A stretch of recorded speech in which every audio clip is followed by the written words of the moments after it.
Bella guagliù, bentornati sul mio canale. Siamo qui oggi per fare la reaction di Napoli-Juve. Alla fine questa partita si è giocata dopo tante incertezze.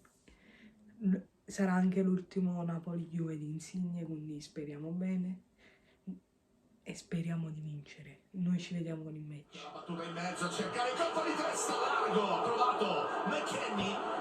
Iniziamo? L'ho vista dentro. Vai Mertens! E tiro! Mamma mia Mertens! Mamma mia! Ya! Mertens!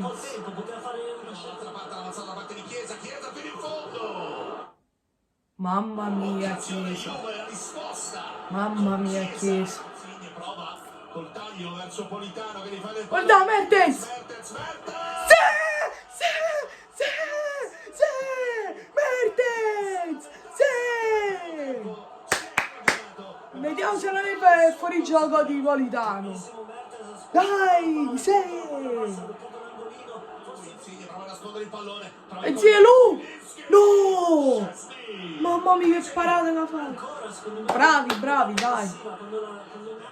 Mertens! Mamma mia!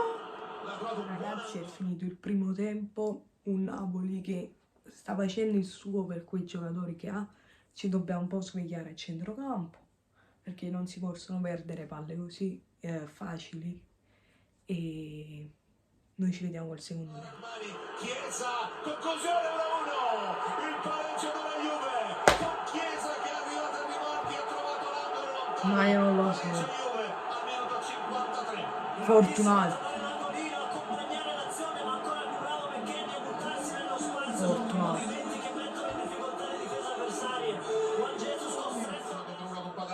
Mertens! Dai! Bravo Spina! Bravo Spina! E Mertens! No! Scesi! No!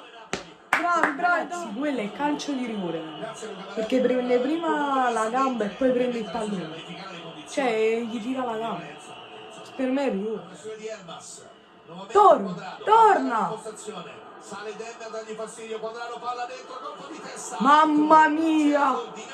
Mamma mia, per quanto! Ragazzi, è finito il match. Il Napoli ha fatto la sua partita. È buono il pareggio perché rimaniamo distaccati dalla Juve, e poi per come si era messa la situazione va più che bene. Potevamo portarla a casa, hanno avuto quell'azione e non sanno nemmeno loro come. Noi ragazzi ci vediamo con una prossima reaction. Iscrivetevi al canale, lasciate un bel like. Noi ci becchiamo in un prossimo video. Bella rana!